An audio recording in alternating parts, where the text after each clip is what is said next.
The sneaker game has changed a ton over the years, and I want to discuss 5 ways that I've seen in my time in the game, this time on Fire Footwear.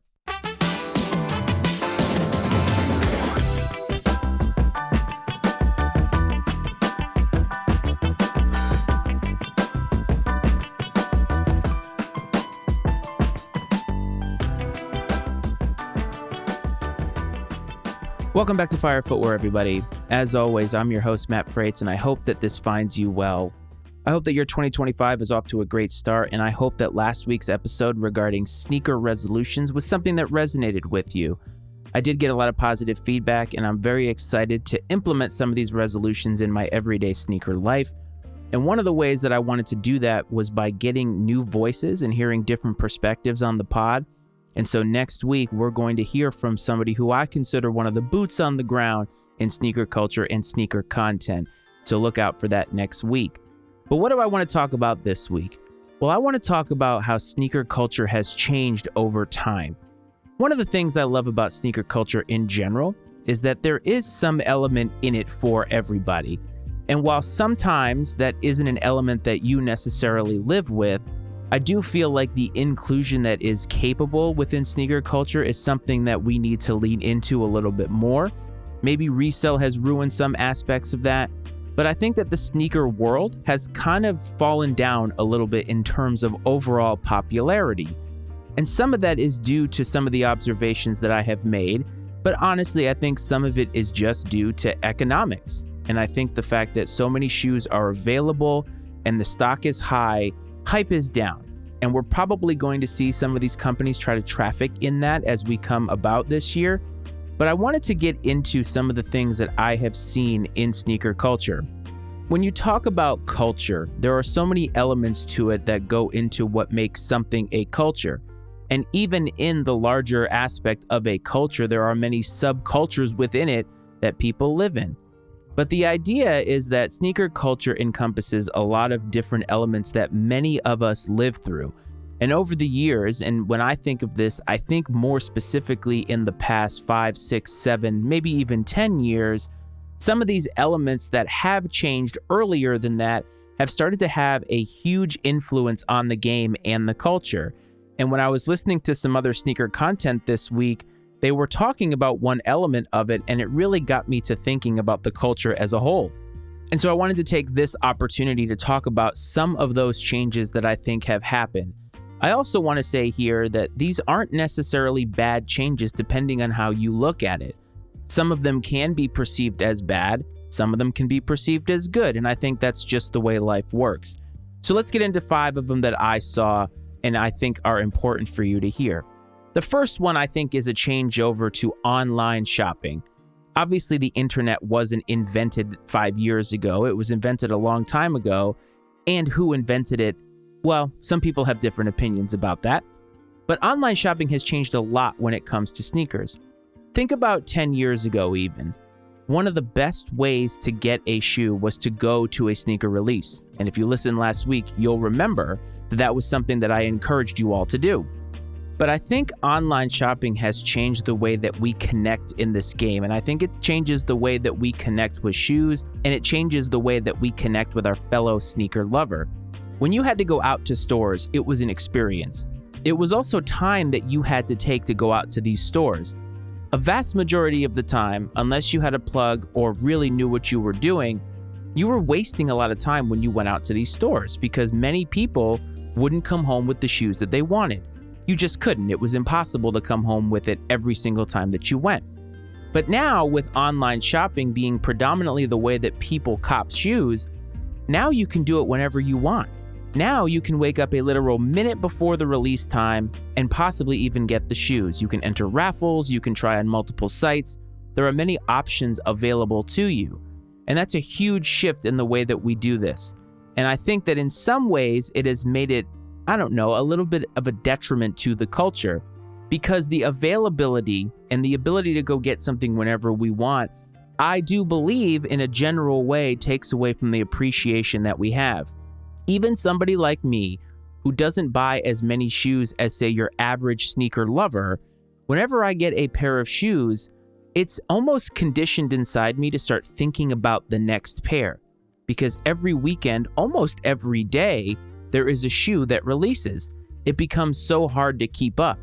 But because of online shopping, we're very excited when we cop the shoe that we want, whether it's a win on sneakers, getting it at a boutique, however we get it.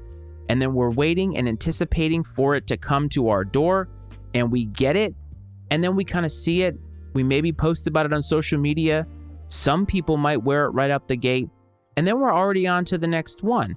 My cop list for this year is about 10 shoes, which is double what I thought I wanted last year. And so it's difficult to appreciate them when we can just get them as often as we want. And that actually leads to the next observation that I made, and that is less brick and mortar sneaker stores.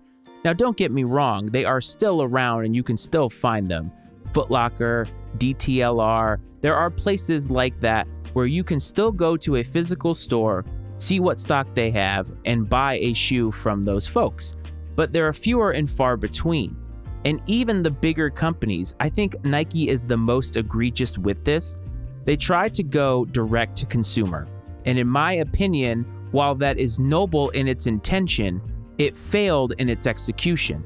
Because I think what Nike failed to realize, and the reason that they failed to realize it, is because they don't have enough people who truly live this culture out. And I think they thought, well, we're going to be able to give our customers exactly what they want more on demand than if they have to go somewhere else. And yes, in today's society where people are working from home more, and even the pandemic kind of got people to rethink just how busy they were, there is an element to going out to a store and being a part of a community.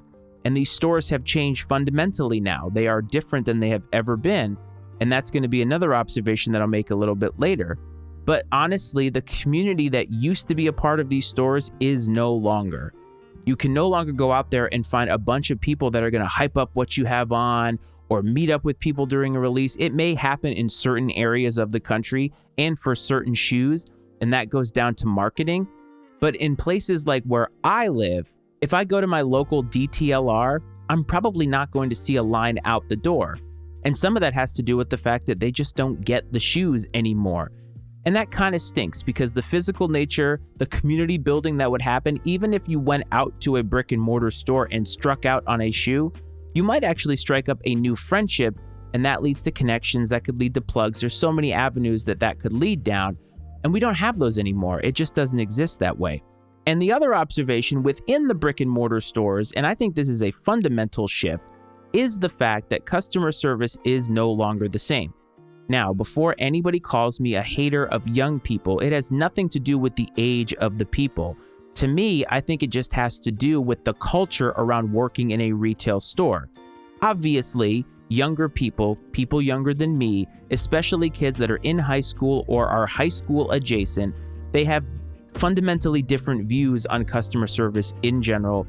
They have fundamentally different views on life, on phone usage, many things. And so there is going to be a generational gap that comes with this observation. But I think really the culprit is how these corporations have made changes at a macro level that are now seen at a micro level. In a lot of stores, commissions are gone. And if you worked in retail, and especially if you worked in an area like footwear, which is where I worked, you got commission if you made a sale. So being on point with your customer service was super, super important. I know for me, I would go up to customers immediately. I wouldn't bother them after my initial conversation with them, but if I would say, "Can I help you with anything?" 90% of the time they'd say, "I really would like to find X, Y, or Z."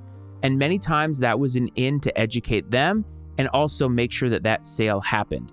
Even back in the day when I worked at Sports Authority, these brands or representatives of these brands would come to the stores to teach us about new technology, to let us know about new products. And what that did by extension was let us be more informed so that we could make more sales.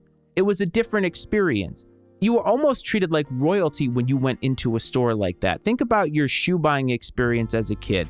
They would measure your foot, they would go through a ton of things, bring you so many different pairs, take that pair to the register for you, and honestly, it was a different experience. Now when you walk into these stores, because the employees of these stores have been disincentivized by the corporations to treat you that way, they almost treat you as if you are a nuisance. They're almost bothered by your appearance there. And so you have to taper your expectations when you go to these places. And I think customer service, not just in sneaker stores, but all over retail, has taken a huge dip because I think culturally we have made it less important to be polite, less important to be decent. And I think that it's hard to expect top-notch customer service from people who have basically been told by the company, we don't care about you. And so they treat it like a job. And that all maybe can be considered one element of change, but there are so many micro changes within this, the physical nature of the culture. But when we talked about young people, this is something that I think I've observed a lot more lately, and it is a huge paradigm shift in my mind from how I grew up and how I view the culture. And it is the idea of cool versus comfort. Really, younger people sacrificing the idea of being cool and being perceived as cool for comfort. When you go to any type of business that employs younger people, again, high school age, high school adjacent age, maybe right out of high school, and you look down at their feet. Back in the day, you used to look down at their feet and you would see a lot of hype. You would see cool shoes if they were into that sort of thing. Because when I was growing up, one of the reasons why I would wear the new pair of clothes that I got, the new jersey that I got, or the new shoes that I got, was because I wanted somebody somewhere to look at me and think I'm not as cool as that person. I didn't realize it until I was an adult, but that's really what the game was all about. And it is about that somewhat today, but I think for younger people, the priority is their comfort. Now, to be fair, right now, hype is really driven around runners and comfort shoes of the like. So it's not as if they are bucking trends by wearing Hokas and On Clouds and things. But I don't think most sneakerheads would think about those shoes as hype. And the other part of it that's interesting is that if you ask them about it, they will tell you it's because they're on their feet all day. I'm somebody who's in my 40s, and the aches and pains of getting older are just something that come with aging. It happens. But I would never have talked like that when I was in my teens. I would never have said that to an adult. I would have done anything to feel cooler and cooler and cooler if I had to. My feet would have been bleeding if it meant that somebody thought I was cooler than I was. And yeah, that's the silliness of high school, and maybe those kids are a little bit more adjusted today. It's just such a paradigm shift in my mind, but it has led to a shift on what is cool and what is hype in the culture for people like me. Kayanos, Sauconys, a lot of brands that you would never have seen big 5 years ago. Now they're huge. And while I have certain opinions about the runners being hype, it is what it is. And I think the idea of cool versus comfort is changing, and I'm not sure it will ever go back. But younger people love one thing more than anything, and that's social media. Now, to be fair, a lot of people love social media. But the advent of social media fundamentally changed our world in ways that I just don't think we even understand the full breadth of yet. Social media can have positive elements to it for sure. If I'm focusing on the negative aspect of it as it relates to sneakers, I think the idea of FOMO is really important because influencers, companies like Complex, they're constantly posting about shoes that they have access to, constantly posting about people who have higher access to shoes than we do, or the ability to get them a lot easier than we do. And even when we get a pair, we got to make sure we have on feet. We got to make sure people know what's in our collection. And I definitely got caught up in that when I was in my rep sneaker days. I will fully cop to that. I got caught up in the idea that I wanted people to think that I had something. And now that I've matured in this, and now that I'm a content creator in this, I want people to see what I have, but for different reasons, because I want people to see what my expression of this is. And that's the thing, is everybody can express themselves differently through sneakers, and we should all be able to live harmoniously through it and just support each other. And that's one of the things about social media that's tough, because whether it's sneakers, whether it's parenting, whether it's politics, doesn't matter. We are constantly able to have a platform to say whatever we want, and really, there are no consequences to it. You can have an opinion that a Nike is terrible. You can have an opinion on our upcoming president. You can have an opinion on how somebody is parenting their kid. You can say almost whatever you want, and nobody can really tell you not to. Nobody can police you. And that comes into negativity. People are mean on social media. They say mean things. They're willing to say things that they probably would never say to somebody's face. Some people would, of course, but for the most part, your keyboard warriors are just that. They're not going to say it to your face. And that has made a toxicity within the culture that I think kind of sucks. I think social media at its core is a good thing, but I think there are unintended consequences that came about from the creation of it that went far beyond just connecting with people. But it's not all negative in my opinion. The greatest thing about social media is that it has connected me with a lot of you listening. I say this a lot, but I have so many people reach out to me just to say, hey, I love what you're doing. And that to me is awesome. We've even gone further than that by creating a group chat, gone further than that to make friends with some of those people, legitimate friends with people that you never would have known if not for social media. That's the positivity that I like to take from it. That's what I think is really important when it comes down to how we use social media. And I am grateful for that. When somebody tells me that I found your podcast, I found your YouTube channel, and I feel more seen, more heard, because it feels like I'm talking with a genuine friend. To me, that is the kind of connection that I want. And social media does provide that. Social media is a way to connect people that live all over the world. I've been able to connect with people that don't live in my city, don't live in my state, hell, don't even live in my country. And a shout out to all of you, because all of you make it worthwhile and you are why I continue to do this. And so while social media has been a negative change for society in many ways, in that particular way, it does allow us the ability to connect with people and stay connected with people that maybe we wouldn't have back in the day. Those are the ways that I have observed sneaker culture has changed. Obviously, there are more ways in which it has changed, and I would love to hear from you. Call the Fire Footwear hotline, area code 202-643-9170. If you want to follow me on Instagram, @FireFootwearPod is the way to do that. I love to hear from people, and I'd love to hear from you.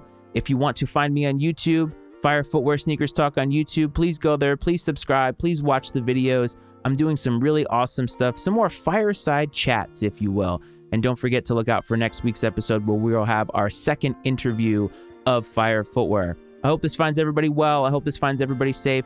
And I will talk to you next time. This is Fire Footwear.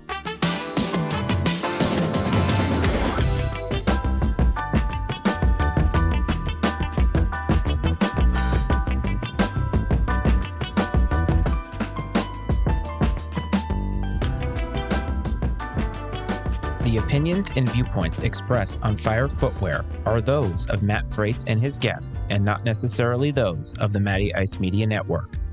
Fire Footwear is exclusively owned by Matt Frates and is brought to you by the Matty Ice Media Network.